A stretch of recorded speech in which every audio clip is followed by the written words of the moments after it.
Selamat pagi Bapak Ibu Saudara. Sekali lagi ya, selamat pagi Bapak Ibu Saudara. Saya mengundang Bapak Ibu yang masih ada di luar, boleh segera memasuki ruangan ibadah. Kita akan memulai ibadah kita pada pagi hari ini. Dan saya juga mengundang Bapak Ibu yang masih duduk di bangku belakang, karena masih di sayap kanan saya ini masih kosong, ya, terutama di bagian tengah, boleh menempati bagian yang kosong dulu ya. Silakan. Kita akan memulai ibadah pada minggu ini.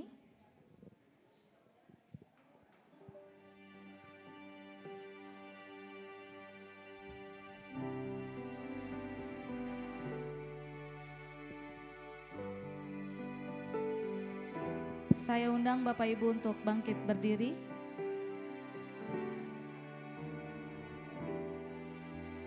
Kita akan bersaat teduh sejenak Bapak Ibu.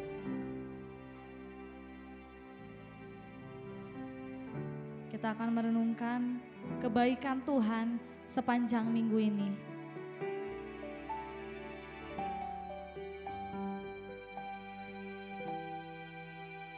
Aku hendak bersyukur kepadamu dengan segenap hatiku di hadapan para Allah. Aku akan bermazmur bagimu. Aku hendak sujud ke arah bait-Mu yang kudus dan memuji nama-Mu. Oleh karena kasih-Mu dan oleh karena setia-Mu. Sebab Kau buat nama-Mu dan janji-Mu melebihi segala sesuatu. Kita tetap bersaat teduh sejenak. Kita mengucap syukur untuk kebaikan Tuhan sepanjang minggu ini. Terima kasih Tuhan. Arahkan hati kita kepada Tuhan.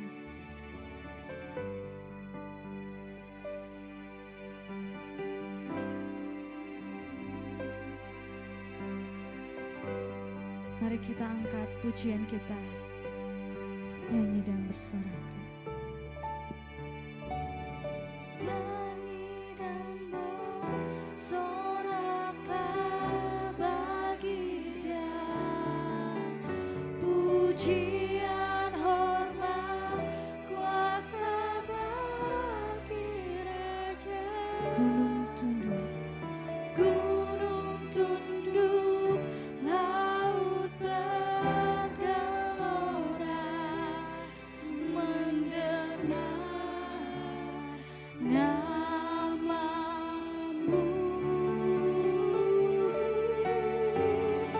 Ku bersuka atas perbuatan-Mu, selamanya ku kasihi Engkau Tuhan. Tiada janji seperti yang ada padamu.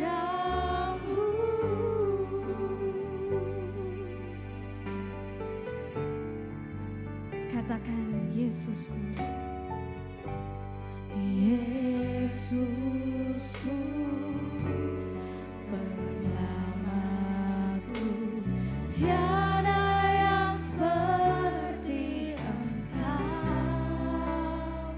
Setiap hari ku memuji keajaiban kasih-Mu.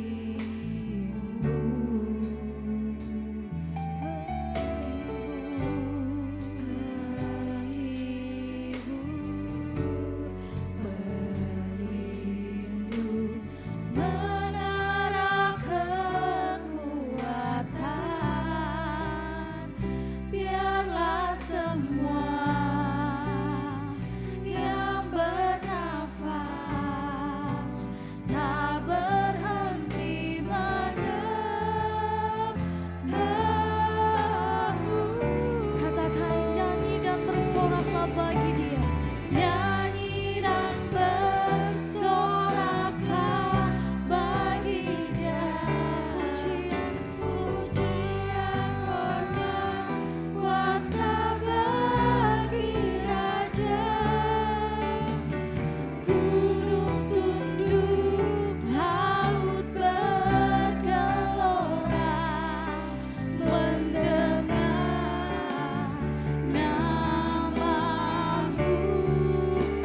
bersatu dalam doa.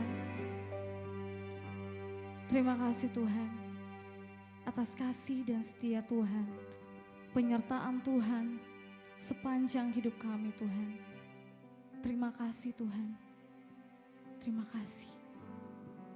Saat ini Tuhan kami mau fokuskan Tuhan hati kami hanya untuk memuji, memuliakan nama-Mu Tuhan. Kami taruh hidup kami Tuhan di dalam tangan-Mu Tuhan.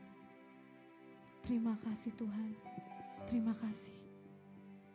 Biar Engkau Tuhan yang beracara Tuhan di tempat ini. Dan Engkau yang menjadi satu-satunya Tuhan dan Raja di dalam hati kami. Terima kasih ya Bapa. Di dalam nama Tuhan Yesus Kristus kami mengucap syukur. Amin. Bapak Ibu tetap berdiri. Kita akan terus memuji nama Tuhan. Puji Tuhan, isi surga.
Kita akan membuka dalam Alkitab kita, Yohanes pasal yang ketiga ayat 1 sampai yang ke-7. Kita akan membacakannya bersama-sama dalam Yohanes pasal yang ketiga ayat 1 sampai ke-7.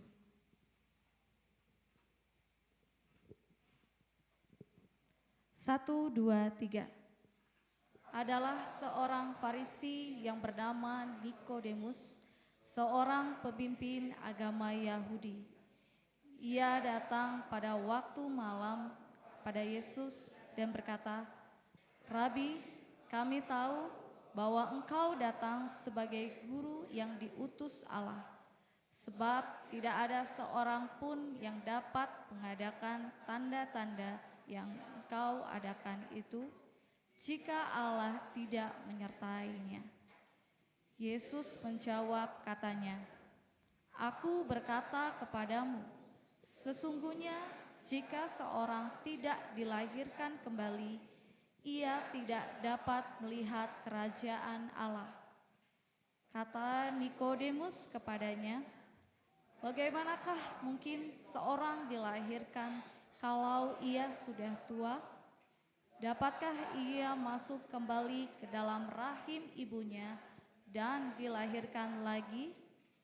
Jawab Yesus, "Aku berkata kepadamu, Sesungguhnya jika seorang tidak dilahirkan dari air dan roh, ia tidak dapat masuk ke dalam kerajaan Allah.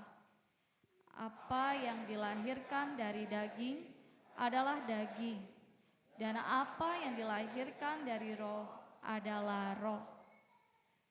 Janganlah engkau heran karena aku berkata kepadamu, kamu harus dilahirkan kembali.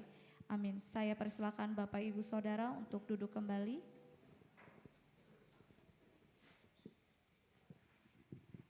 Baik, Bapak Ibu, tidak terasa ini sudah memasuki hampir setengah dari tahun 2025. Belum setengah banget sih, jadi kayak masih mau setengah. Tapi kita sudah merasakan penyertaan Tuhan, bahkan di sepanjang kehidupan kita. Tuhan yang selalu memelihara. Mungkin saat ini Bapak Ibu, saya sendiri mempunyai pergumulan masing-masing di setiap kita. Dan tantangan yang kita hadapi pastinya berbeda. Tapi percayalah Bapak Ibu, apapun yang kita lewati, kita percaya Tuhan ingin menyampaikan sesuatu kepada kita. Mungkin kita diajari untuk sabar. Mungkin kita diajari bagaimana kita harus mengandalkan Dia setiap waktu. Mungkin kita diajarkan untuk tidak menggunakan kekuatan kita, kepintaran kita, pengalaman kita. Dia ingin mengajarkan kita satu, mengandalkan Dia sepenuhnya. Saya pernah cerita mungkin di depan sini bagaimana saya menjadikan Tuhan sebagai ban serep. Ketika butuh kita datang kepada Tuhan. Tapi ketika kita tidak membutuhkan pertolongan, kita lupa siapa yang memelihara kita selama ini. Jadi Bapak Ibu, lewat badai cobaan yang menerpa setiap kita, kita percaya itu mendatangkan kebaikan bagi kita. Kita mau pujikan, ku tahu Bapa peliharaku.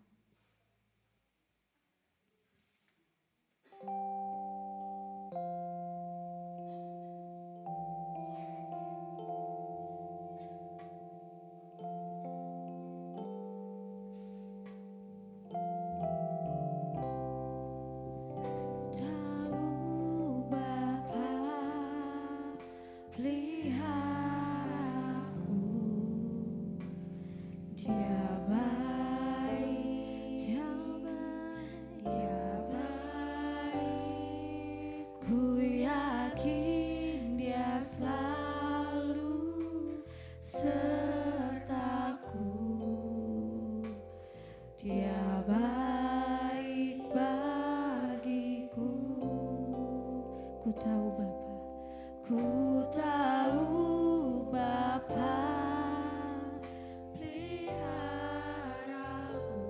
Dia baik, Dia baik, ku yakin Dia selalu sertaku,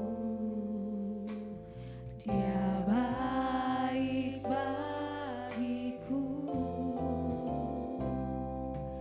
Lewat badai cobaan, semuanya mendatangkan kebaikan.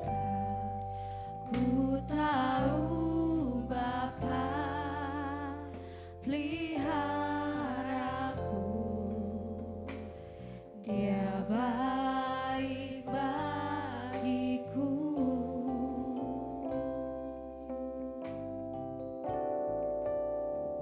Kita percaya bahwa Bapa Allah selalu memelihara kita. Amin Bapak Ibu Saudara. Kita percaya ya.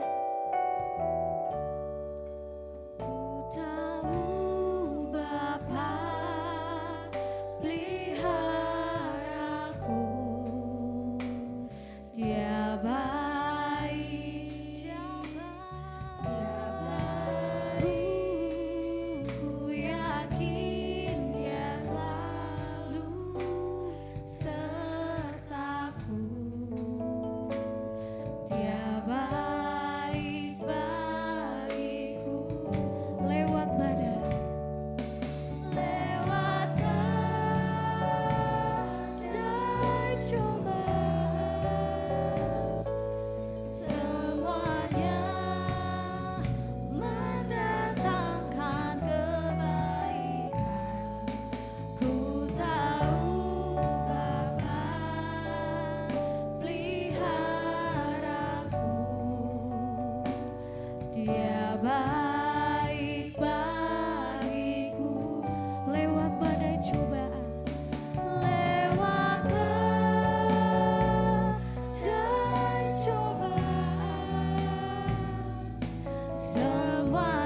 Ibu Bapak sekalian yang dikasihi Tuhan Yesus Kristus,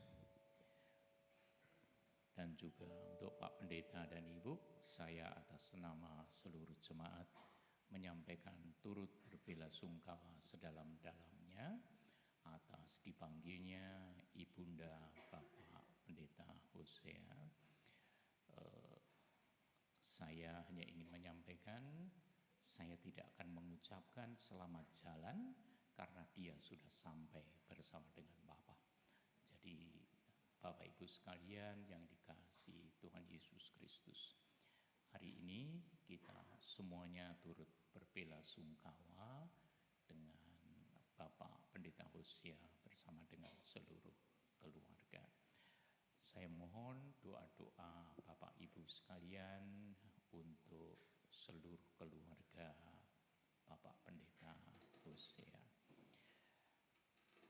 Kiranya Tuhan menguatkan kita semua karena kita adalah keluarga bersama dengan Pak Pendeta. Jadi Pak Hosea bukan hanya Bapak yang kehilangan, tapi kami semua sebagai keluarga Bapak juga turut merasakannya. Mari kita berdoa. Bapa yang Maha Agung, di tengah-tengah suasana saat ini,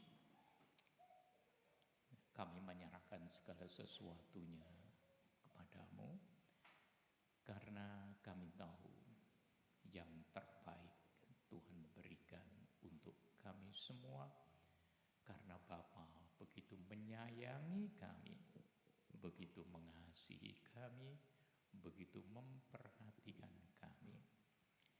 Apapun yang kami hadapi, kami alami, Tuhan merasakannya bersama-sama dengan kami. Hari ini kami menyerahkan seluruh keluarga Bapak Pendeta Hosea, baik yang ada di sini maupun yang ada di Kediri. Tuhan memberikan penghiburan khusus untuk mereka semua.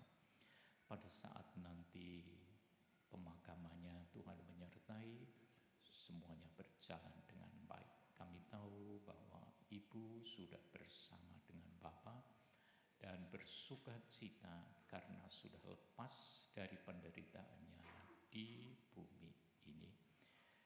Tuhan, terima kasih untuk perhatian Tuhan. Terima kasih untuk kasih sayang-Mu buat seluruh keluarga Pak Pendeta Hosea dan kami semua sebagai keluarga di Cimahi. Kami pun Tuhan mempersembahkan doa-doa kami kepada Tuhan untuk saudara-saudara kami yang pada saat ini dalam keadaan kelemahan tubuhnya. Tuhan memberikan kepada mereka pemulihannya kembali sesuai dengan waktu Tuhan sendiri. Bapa yang Maha Agung, kami tidak lupa untuk anak-anak muda-Mu yang akan ikut dalam IBYC. Kami memohon kepada-Mu Tuhan, kirimkanlah api kebangunan rohani, supaya di tengah-tengah mereka berkobar semangat untuk melayani Tuhan. Kuatkan mereka di tengah-tengah tantangan yang tidak mudah pada zaman sekarang. Pilihlah mereka, kuatkan mereka, teguhkanlah mereka untuk tetap setia kepadamu meskipun godaan begitu banyak. Bukan hanya mereka yang akan hadir dalam IBYC yang ada di Solo nanti, tetapi bagi anak-anak muda-Mu secara khusus dimanapun mereka berada, anak-anak kami yang kami sayangi, supaya mereka tetap teguh berdiri di tengah-tengah badai dan gelombang dunia yang sedang berubah pada zaman sekarang. Kuatkan mereka Tuhan, berikan kepada mereka iman yang semakin kokoh, semakin teguh. Kiranya melalui mereka nama-Mu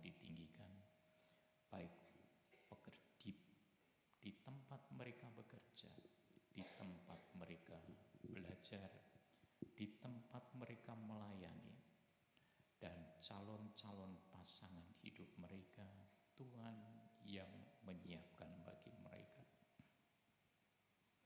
Kami serahkan diri kami juga penuh ke dalam tangan kasih sayang. Damai sejahtera-Mu menyertai umat-Mu. Demikian juga dengan gabungan Gereja Baptis dengan calon-calon pengurus-pengurus baru. Tuhan menolong mereka supaya mereka semakin berserah kepada Tuhan di tengah-tengah gelombang tantangan yang tidak mudah. Kami serahkan mereka semua ke dalam tangan-Mu. Anggota yayasan, pengurus yayasan, baik pengurus yayasan rumah sakit, dokter-dokter, dan semua perawat-perawatnya, Tuhan tolong. Demikian juga kami menyerahkan bangsa dan negara kami penuh ke dalam tangan kuasa-Mu, karena segala kuasa di langit dan di bumi ada di tangan-Mu. Kami serahkan negara kami dan bangsa kami, pemimpin-pemimpin negara kami, ke dalam pengaturan Tuhan sendiri. Hikmat dari atas menyertai mereka. Meskipun di tengah-tengah gonjang-ganjing ekonomi, gonjang-ganjing politik, gonjang-ganjing sosial, Tuhan tolonglah mampukan pemimpin-pemimpin negara kami mengatur segala sesuatunya dengan penuh kebijaksanaan. Permohonan kami Bapa, kami sampaikan kepadamu dengan segala kerendahan hati kami di dalam Tuhan kami Yesus Kristus, Juru Selamat kami, Gembala Agung kami. Amin.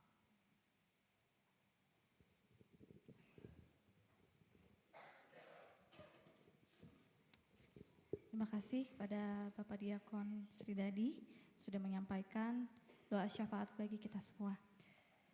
Mari kita akan berdiri bersama-sama, kita memuji nama Tuhan kembali, sebab dengan Tuhan kita tidak pernah ragu, ya. Hanya Dialah sumber kekuatan kita, sumber kebahagiaan bagi kita semua.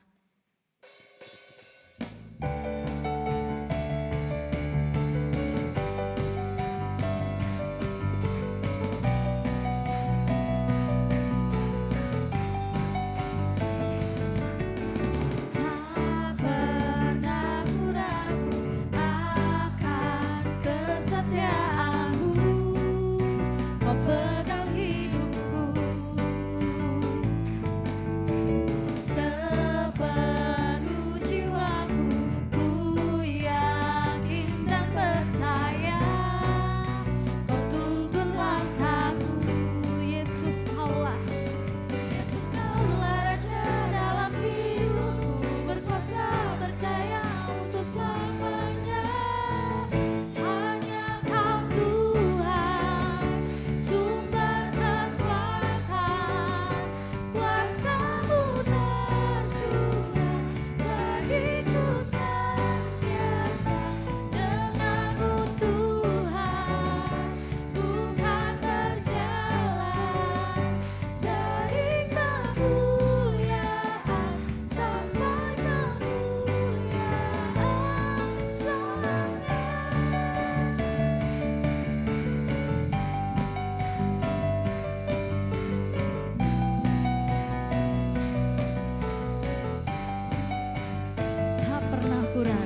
Kita sama-sama katakan selamanya ya.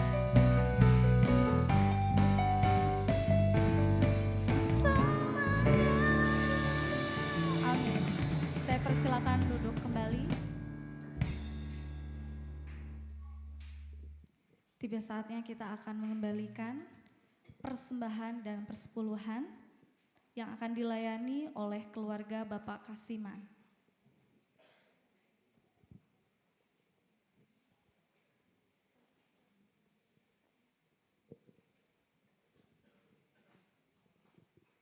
Saudari Hengel akan membantu kita dalam doa persembahan. Mari kita berdoa. Selamat pagi Tuhan. Terima kasih atas segala berkat yang Kau berikan kepada kami ya Bapa. Sebentar kami akan memberikan persembahan sebagai tanda ucapan dan syukur kami kepadamu. Berkati persembahan ini ya Bapa. Di dalam nama Tuhan Yesus. Haleluya. Amin.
Baik, terima kasih kepada keluarga Bapak Kasiman, Bapak dan Ibu Kasiman.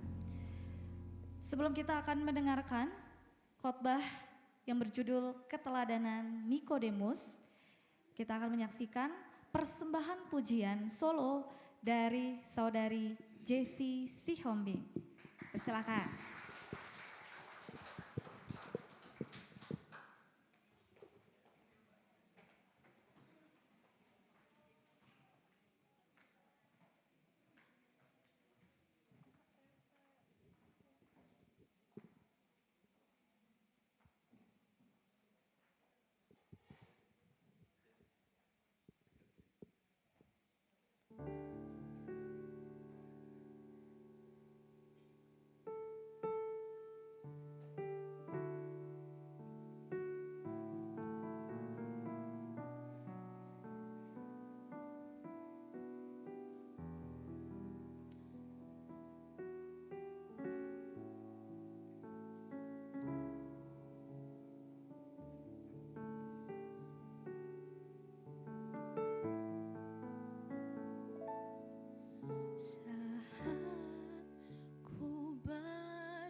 Kasih-Mu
Terima kasih buat Bapak Ibu semuanya.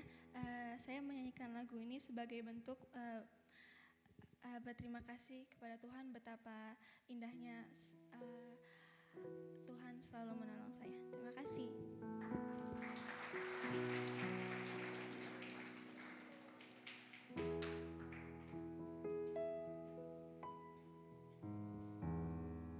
Ya, secara pribadi Jesse, terima kasih. Lagunya sungguh memberkati, menguatkan, menghibur. Amin. Ya Jesse ya, saya senang Jesse bisa mempersembahkan pujian tadi, menguatkan kami, kita khususnya kami sekeluarga. Ya, sekali waktu ajak Mbak Evi duet ya Jesse ya. Ajak Mas Louis duet, suaramu nggak kalah bagus sama Mbak Evi. Ajak ini Mbak Karen juga, suaranya juga bagus. Ya. Jadi talenta-talenta yang bagus, yuk dipersembahkan untuk kemuliaan Tuhan. Amin Bapak Ibu. Talenta apapun itu, bagi kemuliaan namanya. Ya, secara pribadi dan keluarga kami mengucapkan terima kasih. Support dukungan bagi keluarga kami, bagaimana ibu kami tadi pagi jam 5 gitu ya, dipanggil Tuhan. Kami baru pulang dari Kediri kemarin malam sama dia jam 7. Ya, singkat cerita, dia sudah di ruang ICU Rumah Sakit Baptis Kediri 4 hari. Ya. Awalnya enggak sadar karena gula darahnya tinggi, lalu setelah 4 hari di ruang ICU mulai membaik, lalu dibawa ke ruang inap. Minggu ini hari yang ke-10, ya, hari yang ke-10. Ya.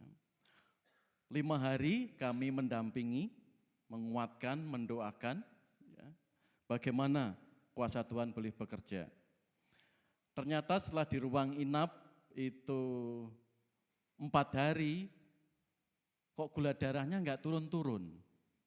Padahal semuanya normal, Lalu di USG dicek lagi kencingnya, darahnya, ternyata di ginjalnya ada darah. Ada nanah, di ginjalnya ada nanah. Ya, karena itu cepat harus ditangani. Rumah sakit baptis sarananya kurang memadai, alatnya ada. Tapi kalau ada terjadi sesuatu yang tidak di luar kendali, sarana enggak ada, itu juga fatal. Kan dirujuk di Rumah Sakit Dr. Sutomo atau Malang, Sairul Anwar. Pihak Rumah Sakit Baptis sudah menghubungi kemarin, Sabtu siang itu, dokter sudah mengizinkan, oke, tapi di sana penuh nunggu 6 jam. Ya, sore kemarin nunggu 6 jam. Karena juga masih penuh, harusnya siang ini dibawa ke Malang. Tapi Tuhan berkehendak lain, ya. Tadi pagi saya dikabari adik saya, ternyata Tuhan sudah memanggilnya. Senangnya saya karena ibu saya sudah percaya Yesus. Meskipun belum lama ya, atau sesudah anak-anaknya besar. Ya. Di situ Bapak Ibu dan Saudara, terima kasih support dan doanya. Ya.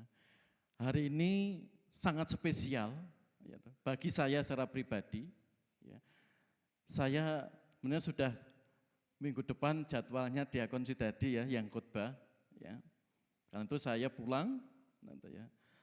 Saya harus siap ya untuk menyampaikan firman Tuhan hari ini. Ya.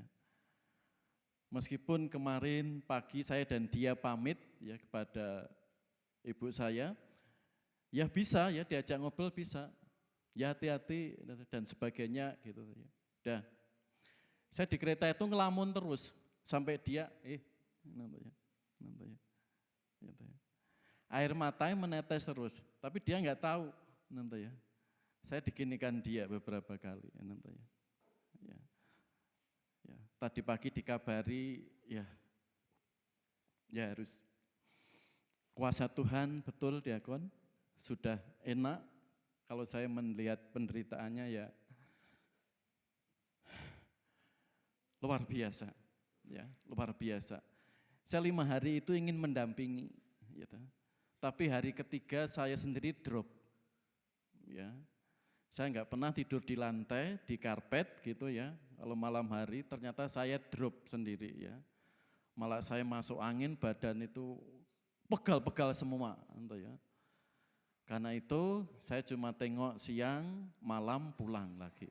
Siang, malam pulang lagi gitu. Tapi itulah ya, kuasa dan kehendak Tuhan meskipun secara manusiawi kami kehilangan gitu. Kami kehilangan tapi Tuhan memberikan kekuatan sampai saya bisa berdiri di sini ya.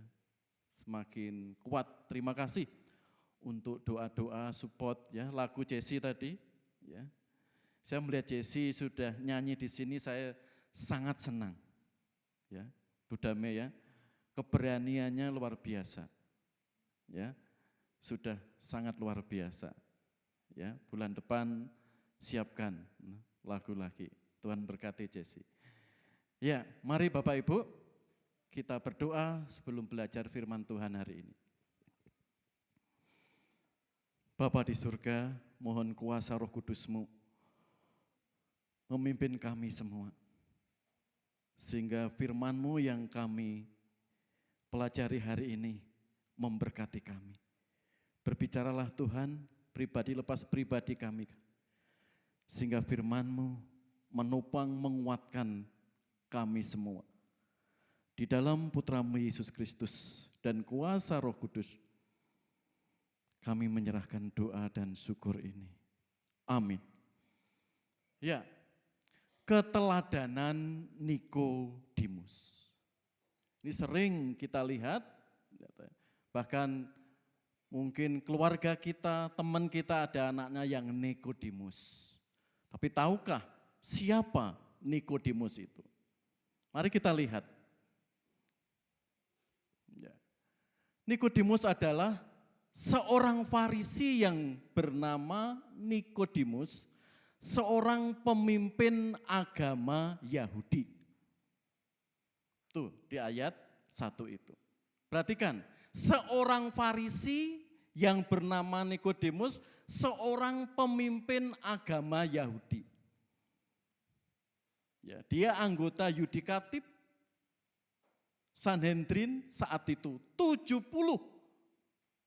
Di situ orang-orang terdidik, ya, terkaya, bacakan terkaya. Menurut Jenius,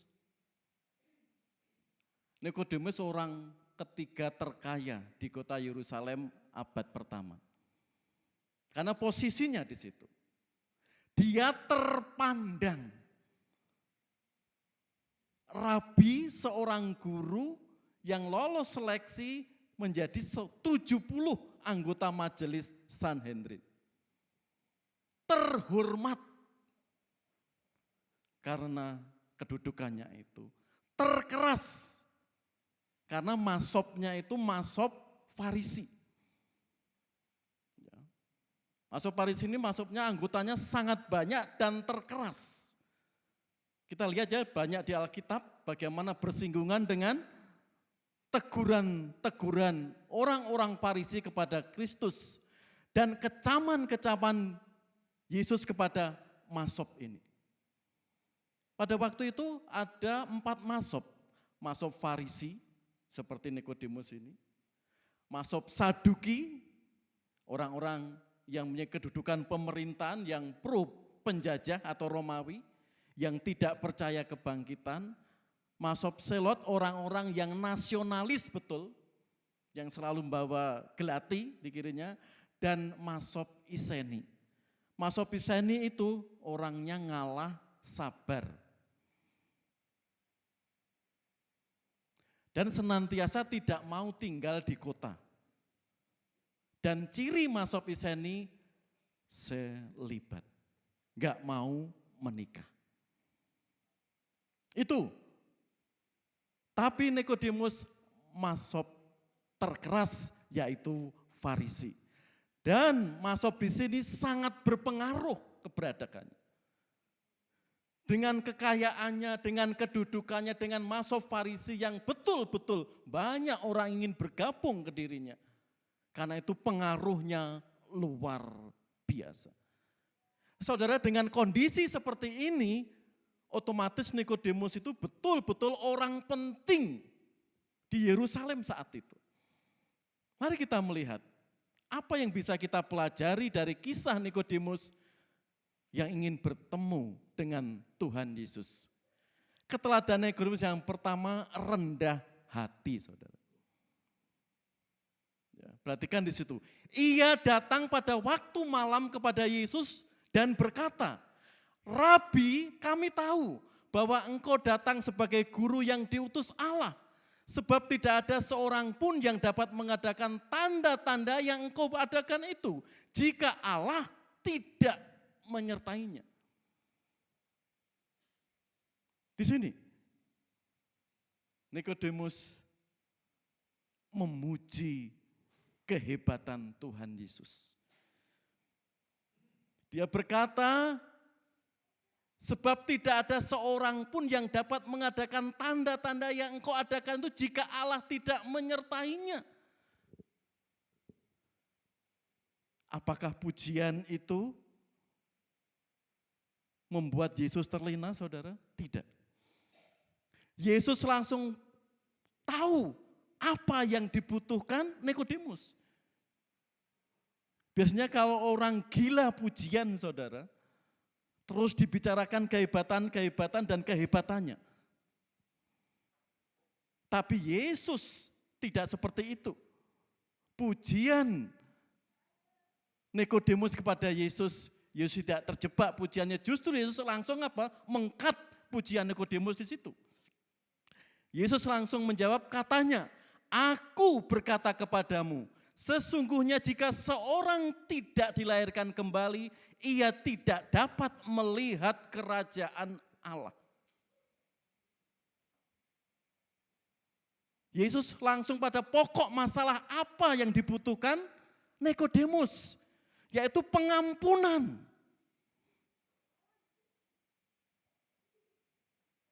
Sesungguhnya jika seorang tidak dilahirkan kembali, ia tidak dapat melihat kerajaan Allah. Di sini saudara, Nikodemus datang malam-malam kepada Yesus. Mungkin bertanya, mengapa Pak malam-malam? Tadi kita sudah melihat ya, dia seorang terhormat, terkaya, mempunyai masop terkeras. Ya. Apa masop terkeras atau organisasi di negara kita yang pernah dikatakan terkeras lalu pemerintah membubarkan? Tahu ya? EPI. Nah, pengikutnya semakin banyak. Di sini saudara, Nikodemus mengapa datang malam-malam? Karena orang yang punya kedudukan, orang terhormat, orang terkaya. Berabe kalau datang siang bolong. Dan teman-temannya mengetahui. Citra dirinya turun, harga dirinya turun. Dia enggak mau itu terjadi. Karena itu dia malam-malam menghampiri Yesus untuk bertanya. Itu suatu hal yang luar biasa. Ada kemauan, ada kerendahan hati, mau belajar dari Yesus. Apa yang dibutuhkan lanjut? Bagaimana mungkin seorang dilahirkan kalau ia sudah tua? Jalan juga ya, Rabi ini. Dapatkah ia masuk kembali ke dalam rahim ibunya dan dilahirkan lagi? Jawab Yesus, aku berkata kepadamu, sesungguhnya jika seorang tidak dilahirkan dari air dan roh, ia tidak dapat masuk ke dalam kerajaan Allah. Apa yang dilahirkan dari daging adalah daging, dan apa yang dilahirkan dari roh adalah roh. Janganlah engkau heran karena aku berkata kepadamu, kamu harus dilahirkan kembali. Apakah Pak? Artinya lahir dari air, ada yang mengatakan itu baptisan.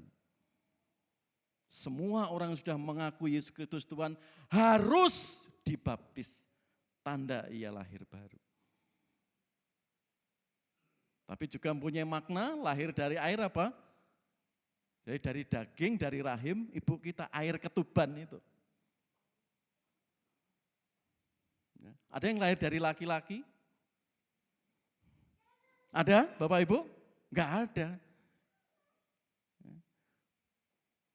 Bu Damai yang spesialis bidan, ada yang dilahirkan dari laki-laki? Enggak ada Bu ya.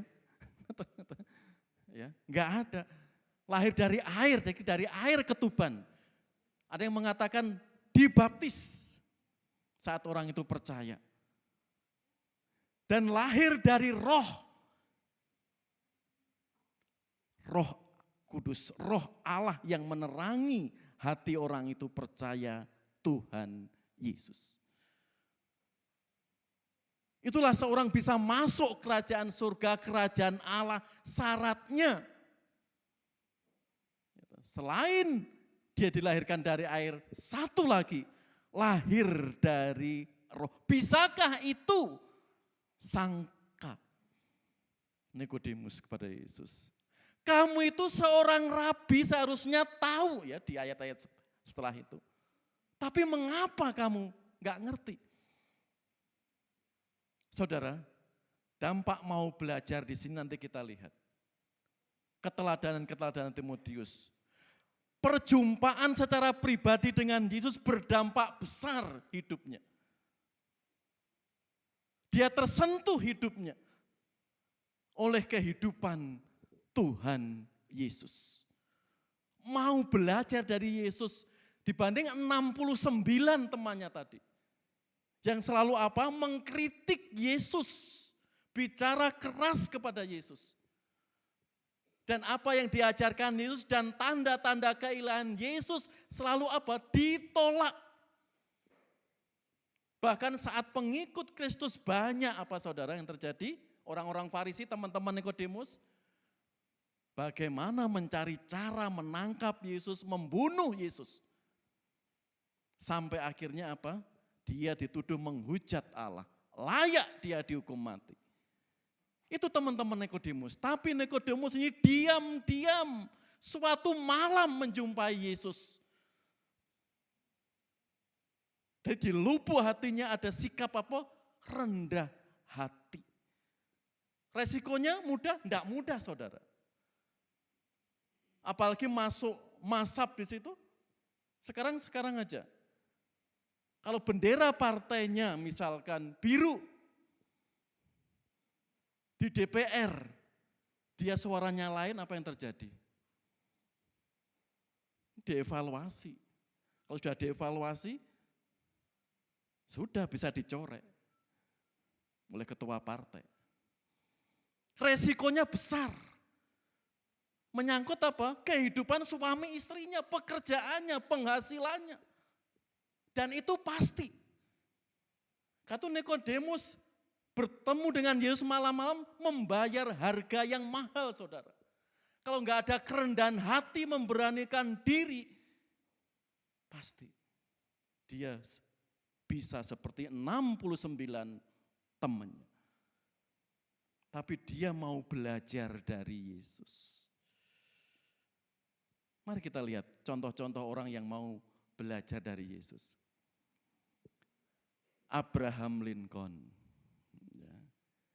Ya ini kata-katanya yang memberi semangat ya orang-orang Kristen ya di situ. Abraham Lincoln itu presiden Amerika.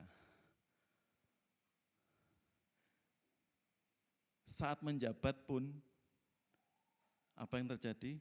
Dia tetap ngajar sekolah minggu.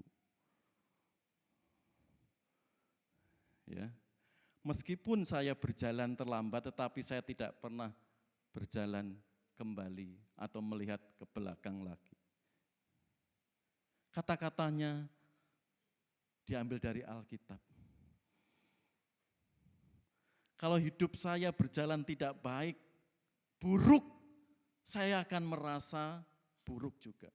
Tapi kalau hidup saya jalani dengan baik, saya akan happy. Di sini saudara, seorang presiden, belum resign loh ya, tapi dia juga aktif menjadi guru sekolah minggu. Pak Martin, seorang presiden ini sibuk enggak Pak? Sibuk atau super sibuk Pak? Hah? Seorang presiden ini sibuk apa super sibuk Pak Martin? Super sibuk. Tapi ada hati di sekolah minggu gerejanya dia melayani.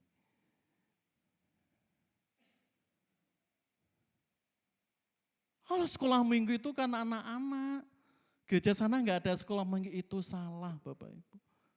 Justru sekolah minggu itu membuat kita semakin kuat.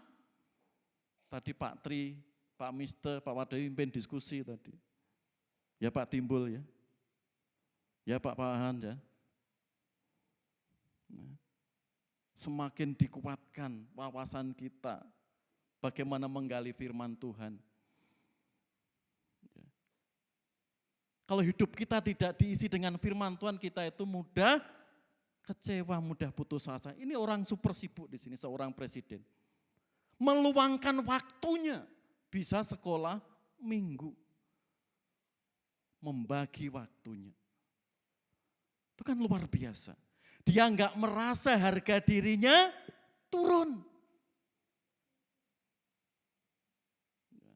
Satu lagi. Kalau saya lihat ini persis seperti siapa dia? Bapak saya, Sumarto. Ya, wajahnya ya gini. Ya. Ini adalah Kiai Sadrak. Seorang berilmu, pinter, tapi mau mencari kebenaran. Ya.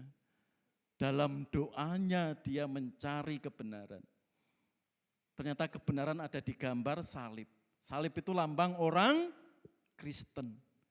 Dia mau dipimpin, dituntun oleh pendeta misi saat itu. Akhirnya dia menjadi rasul tanah Jawa. Kiai Sadrak memenangkan Tunggul, Ametung dan sebagainya. Kalau di Batak ada rasul siapa Bu Dame? No mention. Ini di Jawa, ini rasulnya tanah Jawa.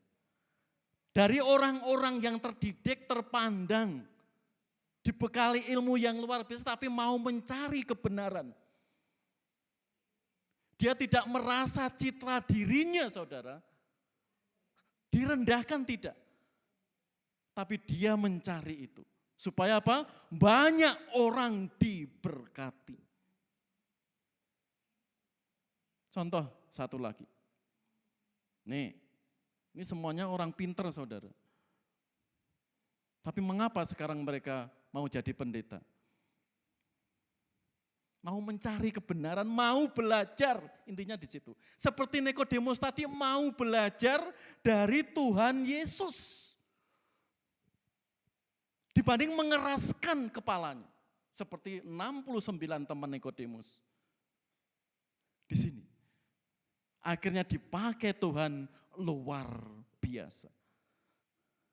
Kalau kita mau mencari kebenaran firman Tuhan Yesus yang hidup, orang-orang ini sudah berani mengambil resiko. Itu keluar masuk penjara Yusuf Roni itu. Apalagi ini, sekarang di Amerika ya, Saifuddin Ibrahim di sini. Apalagi apologet yang lagi viral itu, Edis TV itu ya. Sekarang di Dallas sana. Kalau jadi apologet di sini, wah sudah.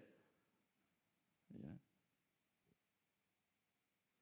Di sini saudara, orang-orang besar, Nikodemus, Abraham Lincoln, ya, Kiai Sadrak, dan pendeta-pendeta ini.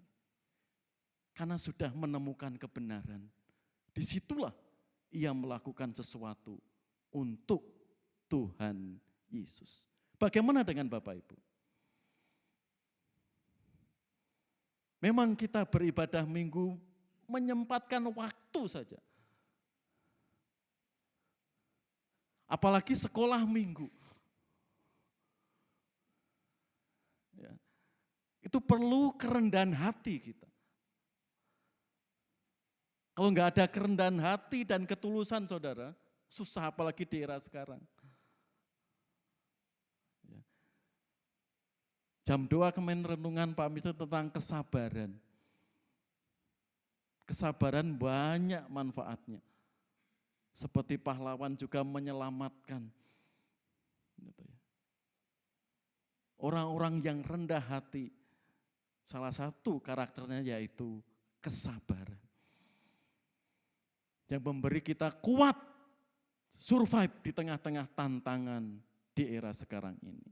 Itu yang pertama, rendah hati. Yang berikutnya, berani berkata benar. Tadi dia sudah berjumpa dengan Kristus, mau merendahkan hati, datang malam-malam ingin belajar dengan Yesus. Belum tahu hasilnya. Tapi perjumpaan pertama dengan Yesus face to face 4 mata menyentuh hatinya. Dengan menyentuh hatinya itu apa yang terjadi di sini Bapak Ibu? Nikodemus seorang dari mereka yang dahulu telah datang kepadanya berkata kepada mereka, apakah hukum Taurat kita menghukum seseorang sebelum ia didengar dan sebelum orang mengetahuinya? Apa yang telah dibuatnya? Ini Yesus dituduh oleh teman-teman Nikodemus. Orang-orang Farisi 69 itu. Di tengah-tengah tuduhan yang tidak ada buktinya itu, Nikodemus bersuara. Ya. Apakah hukum Taurat kita menghukum seseorang sebelum ia didengar dan sebelum orang mengetahui apa yang telah dibuatnya. Kalau sudah didengar dan ada saksi, oke, siap dihukum. Tapi 69 itu mencerca Yesus. Mengkriminalisasi Yesus. Untuk ditangkap dan dipenjarakan. Tapi Nikodemus, hukum Taurat enggak gitu, bro. Dia mengingatkan teman-temannya. Ada saksi dulu. Apa betul Yesus menuduh atau melakukan ini? Kalau kamu mau menjas, mau menangkap Yesus ini. Saudara, untuk berkata, berani berkata benar enggak mudah. Penuh resiko, apalagi saya katakan tadi. Kalau dia dari masop Farisi, orang-orang keras itu. Bayangkan, satu enggak sehati, 69 berkata A. Yang satu ini tentunya harus ikut. Keputusan 69 itu. Nikodemus tidak. Perjumpaannya dengan Yesus secara pribadi malam-malam itu memberanikan dia berani berkata benar.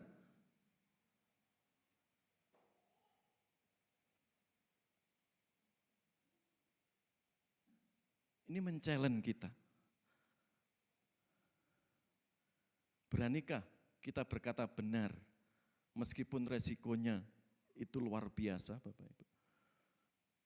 Apalagi menyangkut iman kita. Dia mengatakan benar. Kok Tuhan Yesus kok perlu dibela, Pak? Benar dia kan bisa. Konteksnya bukan seperti itu.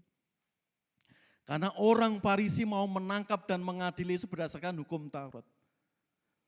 Sedangkan undang-undang itu, hukum itu tidak ada menangkap seseorang harus langsung ditangkap, diadili, dipenjarakan, tidak ada.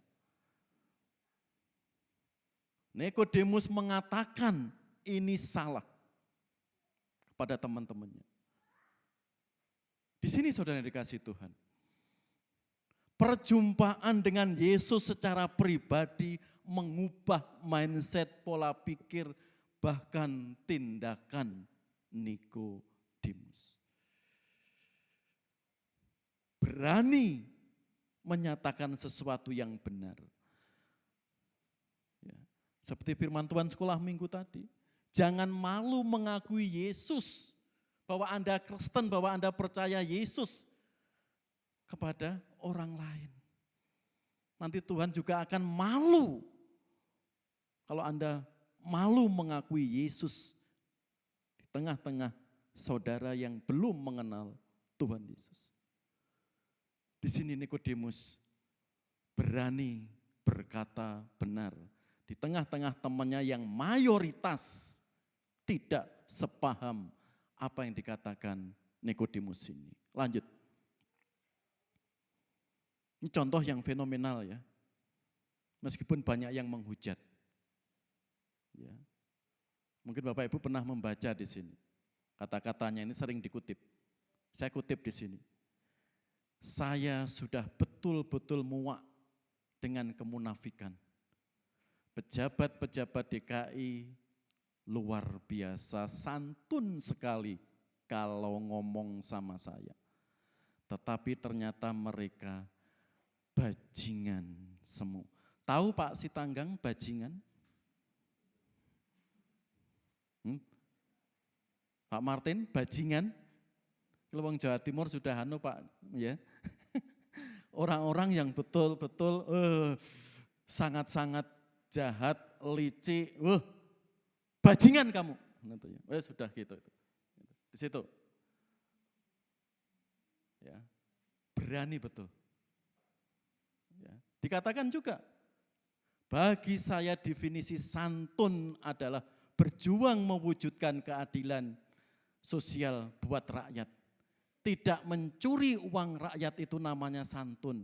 Kalau cuma ngomongnya doang yang santun, tapi mencari itu namanya bajingan bangsat. Bajingan ditambah bangsat lagi. Bu Budi tahu betul wong Semarang. Ya, di situ. Pegangan utama saya dalam menjalankan tugas saat ini hanyalah konstitusi. Namun nilai hidup saya standarnya adalah firman Tuhan. Karena itu melihat konstitusi diobrak-abrik, ya, diganti aturan, wow, makanya dia keluar dari partainya. Keluar dari dulu orang-orang yang disupportnya. Ini, untuk mengatakan seperti ini saudara, perlu nyali. Standar saya memimpin konstitusi. Tapi standar hidup saya adalah firman Tuhan. Banyak yang menghujat, banyak yang dongkol. Tapi banyak juga yang memujinya karena ketegasannya. Orang takut kalau dia memimpin. Apalagi bagaimana dia bisa dipenjarakan, kan tahu sendiri ya semuanya. Lanjut. Yang terakhir. Ya, ini dampak perjumpaan dengan Yesus 4 mata saudara. Kalau sudah klik hatinya ke Yesus di sini, tadi dia, ya, dengan perkataannya membela yang benar. Di sini ada tingkatan yang lebih luar biasa. Ya, tidak sekedar berkata-kata menyatakan yang tapi apa berkorban. Juga Nikodemus datang ke situ, dialah yang mula-mula datang pada malam itu kepada Yesus. Ia membawa campuran minyak mur dengan minyak gaharu. Kira-kira 50 kati beratnya. 50 kati itu saya searching sekitar 17 kilogram. Mereka mengambil mayat Yesus, mengapaninya dengan kain lenan dan membubuinya dengan rempah-rempah menurut adat orang Yahudi bila menguburkan mayat. Kalau sudah cinta, sudah klik dengan Yesus, tidak melihat saudara. Pengorbanannya luar biasa. Karena kaya apa, mana mereka bisa berkorban, hartanya banyak, seperti presiden toh, bakso sini, kan bisa seperti itu. Banyak juga orang kaya yang pelit Bapak Ibu. Ya, sudah gajinya 50 juta kurang, bayangkan. Justru yang banyak korupsi kan orang-orang besar ya toh. Realitanya. Di sini lihat. Perjumpaan dengan Yesus mengubah mindsetnya, arah hidup Nikodemus. Ia memberikan yang terbaik. Ia membawa campuran minyak mur dengan minyak gaharu. 17 kilogram beratnya. Meskipun Yesus disalib saat itu sangat mengenaskan, tapi jasadnya dikafani secara terhormat, diberi wangian yang luar biasa nilainya. Di sini saudara. Membubuinya dengan rempah-rempah menurut adat Yahudi bila menguburkan mayat tersebut. Dia mengurus saudara. Saat Yesus hidup apa? Dia masih sembunyi-sembunyi mengikut Kristus. Mungkin dikatakan malu-malu. Belum menyatakan terang-terangan, saya murid Yesus, tidak. Mungkin masih malu-malu. Tapi saat Yesus disalib dan meninggal disitulah. Dia di barisan paling depan dengan Yusuf Arimatea. Bayangkan mengambil mayat Yesus saat disalib. Itu bukan pekerjaan mudah. Apalagi orang terpandang, terkaya, terhormat. Itu ia tanggalkan. Ngambil mayat Tuhan Yesus. Enggak tenaga, hartanya dirempah-rempahi luar biasa. Kalau enggak cinta Yesus, enggak mungkin orang seperti ini. Perjumpaan Yesus mengubah hidup Nikodemus yang luar biasa. Bagaimana saudara? Pertanyaannya, pengorbanan Bapak Ibu Saudara kepada Yesus saat ini.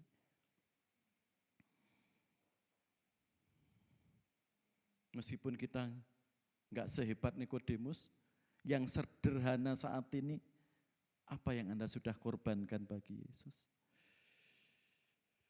Waktu Anda, talenta Anda, harta Anda, hidup Anda, ini menjadi refleksi kita. Apapun yang sudah kita berikan bagi Yesus saat ini, itu belum sebanding pengorbanan Yesus. Belum sebanding juga gereja mula-mula yang tantangannya luar biasa. Lanjut. Di sini. Ini kehidupan teman-teman orang-orang Kristen gereja abad pertama, saudara. Setelah Yesus mati, bangkit, naik ke surga di sini. Kehidupan orang gereja. Enggak mudah. Apalagi zaman Kaisar Nero, enggak Kaisar Claudius. Sebelum Kaisar Nero, Kaisar Claudius. Tahun 45 sampai 58. Oh, luar biasa orang, tapi paling kejam di sini. Ya. Ini angka Ibrani ditafsirkan Nero saat itu antikris 666. Karena nama Nero setelah dirinci dengan huruf Ibrani itu nilainya itu. Enggak mudah jadi orang Kristen. Harus berani membayar harga, harus berani berkorban. Siapa yang percaya Yesus, tetap percaya Yesus, tentara-tentara Romawi menyeret mereka dari rumah. Enggak langsung dibunuh, lihat, diseret, dikumpulkan di tempat seperti sini. Ada yang dipancung, disabet kepala ke bawah, lalu dikeluarkan binatang-binatang buas menjadi santapan mereka. Ini pengorbanan mengikut Kristus. Karena Nero enggak mau ada yang menandingi. Yang layak disembah hanya saya. Yesus enggak boleh disembah, tapi orang-orang Kristen di sini mengorbankan nyawanya. Bagaimana dengan kita? Siapkah untuk berkorban untuk Yesus? Kesulitan tantangan saat ini, karena jaminannya sudah pasti. Enggak mudah-mudahan, jaminannya sudah pasti. Iman di dalam Kristus sudah pasti. Karena itu mereka berani membayar, berkorban, bahkan nyawanya. Dan tidak mau mengingkari imannya. Mari saudara, kita contoh teladan jemaat awal, jemaat mula-mula di sini. Ya. Enggak dikritik, enggak dikucilkan, tapi disiksa seperti ini. Ada yang dibakar hidup-hidup. Jadi tantangan yang kita hadapi sekarang enggak separah gereja mula-mula. Disitulah banyak orang Kristen menderita. Lalu diaspora menyebar ke Asia kecil, ke Eropa, ke Afrika. Sampai ke Indonesia. Mati satu tumbuh 1000. Ada semboyan itu, inilah iman Kristen. Lanjut. Nikodemus mengalami pertumbuhan yang luar biasa. Karena perjumpaan malam hari itu dengan Yesus. Dia rendah hati mau belajar kepada Yesus. Di situ dia menemukan sesuatu, Yesus guru yang berbeda. Lalu dia berani berkata benar. Lalu terus dia mengalami pertumbuhan, rela berkorban. Jadi saudara, proses di situ. Kehidupan Kristen perlu proses. Kapan kita mau melakukan proses seperti ini? Apa gunanya seorang memperoleh seluruh dunia, tetapi ia kehilangan nyawanya? Lanjut. Ini yang terakhir. Apa kurangnya Nikodemus kalau standar dunia, saudara? Kesuksesan, jos. Kehormatan, luar biasa. Kedudukan, sangat dihormati. Kemakmuran, ini kan semua sedang dicari orang.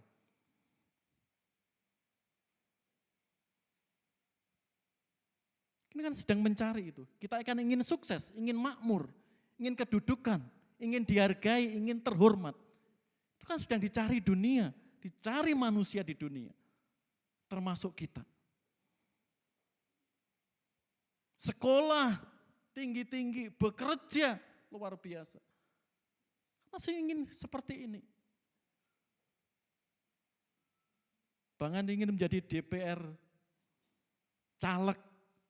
Hartanya habis, bahkan banyak ODS ya, orang gangguan jiwa di jalan. Demi ini loh saudara. Ya, hartanya habis kan semuanya demi itu. Nikodemus ya, terhormat, terkaya, terkeras tadi, karena banyak pengikutnya. Ternyata tanpa Kristus kosong jiwanya. Idealnya apa?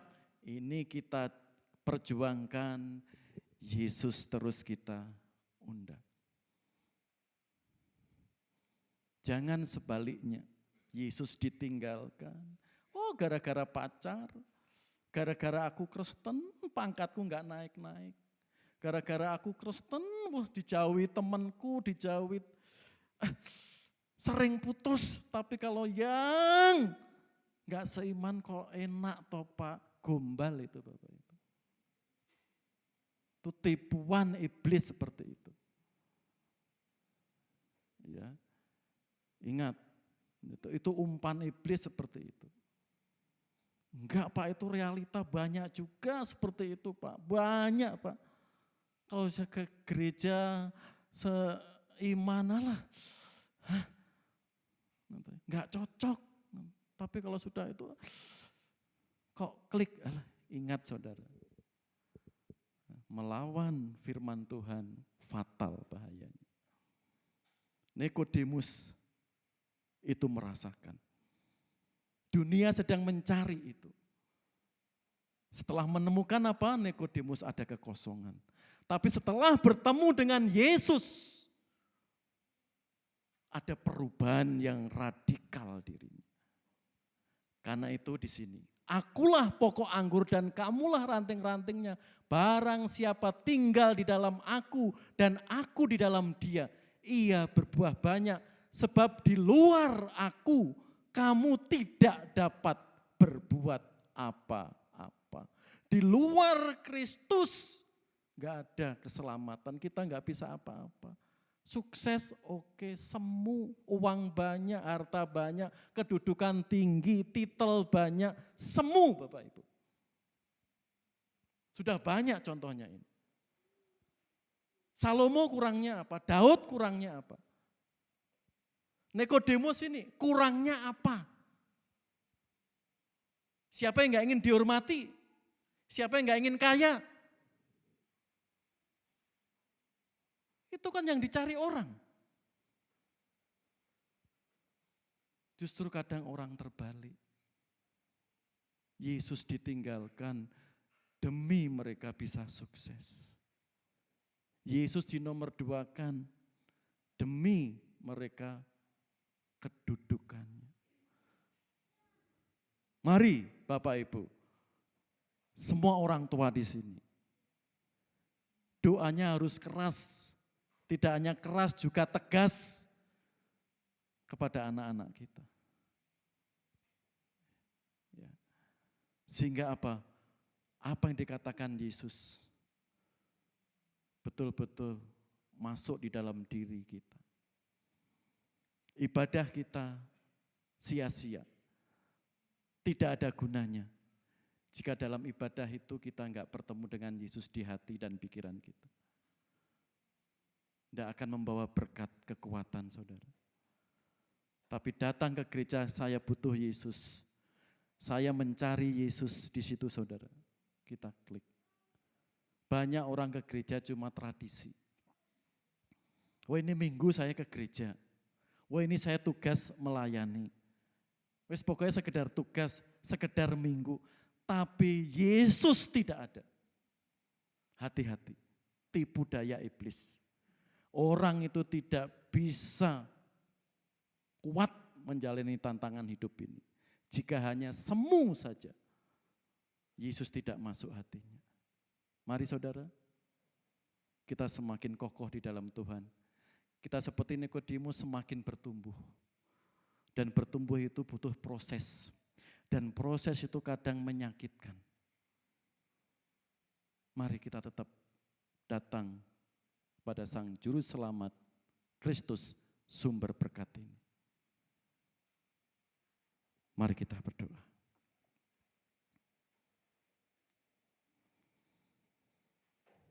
Mari saudara yang dikasihi Tuhan, jemaat yang dikasihi Tuhan, pandanglah Yesus sebagai sumber pertolongan hidup kita. Bapak Ibu bisa kuat sampai saat ini. Ada pribadi yang sedang bekerja. Mari kita terus mengundang dia. Ada tantangan, ada kesulitan, Bapak Ibu tetap kuat, mari. Terus kita undang Yesus masuk dalam diri kita.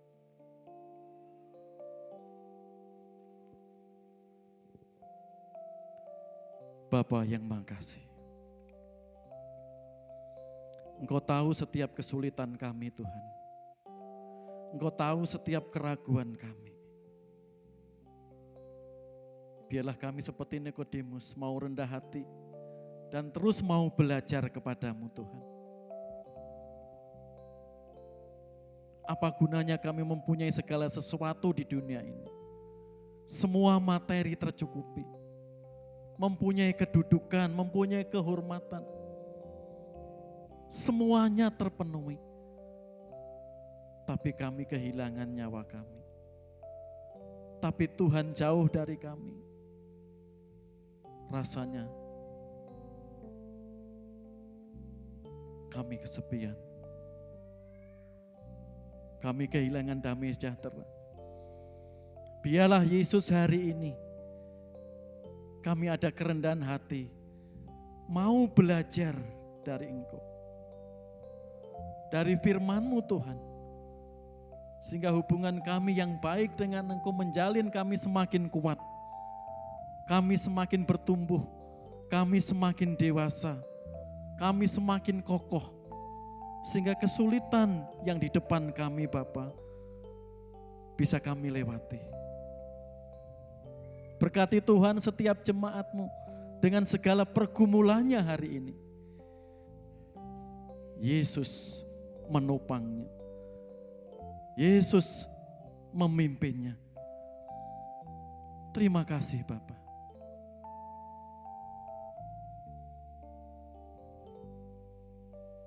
Kami juga mengimani setiap tantangan, setiap badai kehidupan, Engkau akan mendatangkan kebaikan. Dan kebaikan yang Engkau datangkan tidak seperti kebaikan di dunia yang Ia tawarkan. Itulah Tuhan, biarlah kami terus belajar berserah kepada Engkau. Tantangan apapun, kekuatan, damai sejahtera, itulah janji-Mu Tuhan. Kami menyerahkan semua hidup kami, rancangan kami di dalam Yesus Kristus, sumber berkat, sumber pertolongan, dan sumber penghiburan kami. Haleluya Bapa. Amin.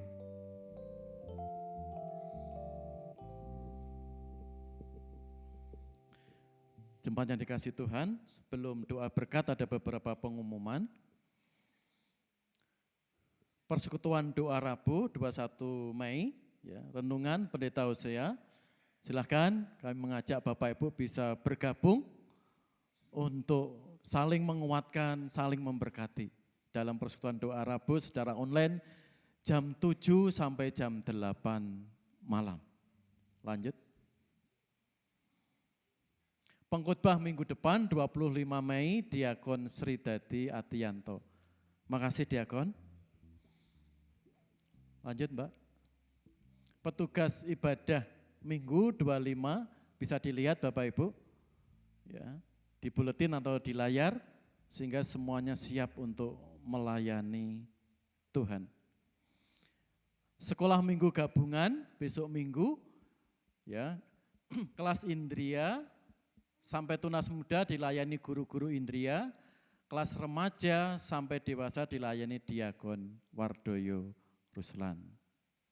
Itu sekolah minggu. SIL akan diadakan pada 6 sampai 8 Juni. Ya, dari kelas Indria sampai dewasa. Tema ombak dan karang.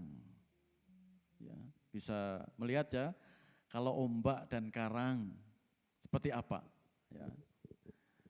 Saya belum membaca, mungkin Mbak Priska guru-guru sekolah minggu sudah membaca. Ya. Di sini SIL biasanya akhir Juni sekali lagi. Ya. Tapi ini awal Juni. Karena akhir Juni ada IBYC di Solo. Ya. 20 PKMB, PKRB berangkat ya ke Solo. Ya, di situ, karena itu diadakan awal Juni sebelum laporan. Orang tua, karena Sabtunya itu hari libur, Sabtu atau Jumat Mbak? Ya, Jumatnya itu hari libur, mohon perhatiannya ya orang tua, ya, supaya dikondisikan untuk tanggal itu. Ya. Dan untuk PBI, WBI rencana ada persekutuan gabungan di Cipageran. Di rumah Pak Mister, Bu Dame. Ya silahkan diumumkan, Bu Dame ada. Pak Riko, sudah di, Bu Dame ada, silahkan. Oh di grup PBI ya, iya. Ngundang PBI juga Bu ya. Oh PBI pengen nih kok. Karena di Cipageran ya udah, ya PBI-nya ke Pak Mister. Kok nawar Pak Mister ya? Ya jadi WBI di mana? Di Cipageran agak atas ya, tempat Pak Mister agak atas. Di situ ada kolam pemancingan RW 3, ya RW kami ya. Nah di situ akan dipakai tempat untuk persekutuan BBI. Sekaligus PBI diundang bisa ikut. Ya. Yang punya mobil karena enggak luar kota masih dalam kota ya. Pak Sitanggang ya. Yang lainnya ya bisa membantu ya Pak Irliawan. Yang lainnya ya bisa bareng-bareng untuk gabungan. Karena untuk menyiapkan konsumsi Pak Riko ya, di grup PBI tolong ya, yang belum ngisi ya Pak Kasiman ya, karena itu hari libur, itu hari kenaikan Yesus ke surga, hari Kamis, hari libur nasional. Silahkan ya, besok Minggu supaya sudah ada datanya khusus untuk PBI ya. Sehingga Bu Dame dan teman-teman menyiapkan konsumsinya cukup. Gitu Bu ya tujuannya ya. Iya. Ada lagi? Sil ada lagi Mbak tambahan? Tidak ada? Ada lagi? Ada yang baru pertama kali hadir dalam ibadah ini Bapak Ibu? Oh ya silakan berdiri Bu memperkenalkan namanya. Iya. Shalom.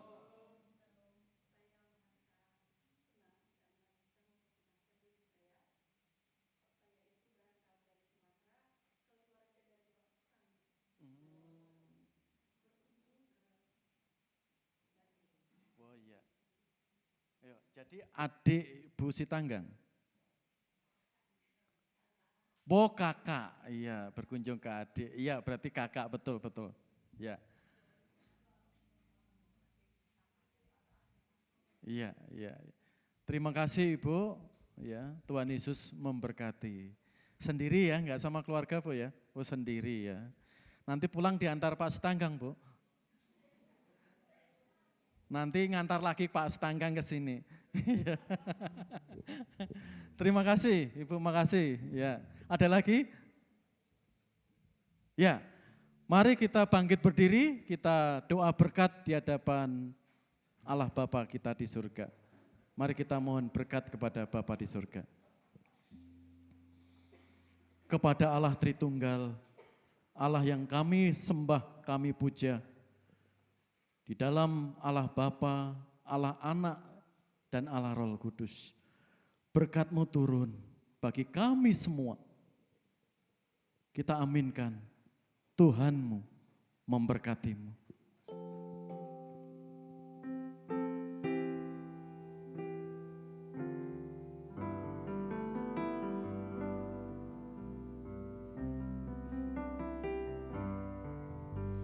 Tuhan-Mu memberkati-Mu.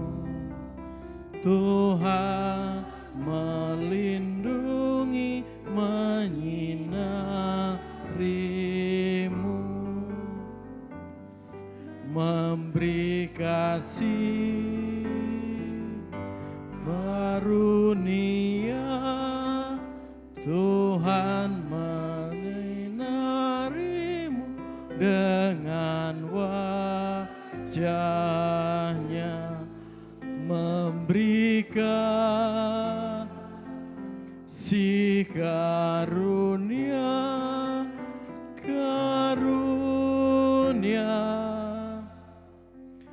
damai sejahtera diberi Tuhanku.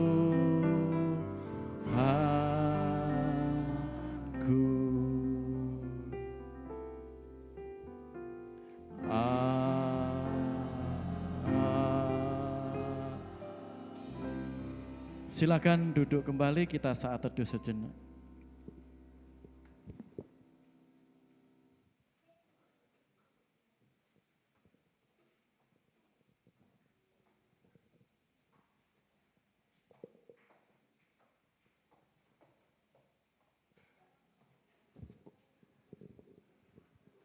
Selamat siang Bapak Ibu Saudara, selamat hari Minggu, Tuhan Yesus memberkati.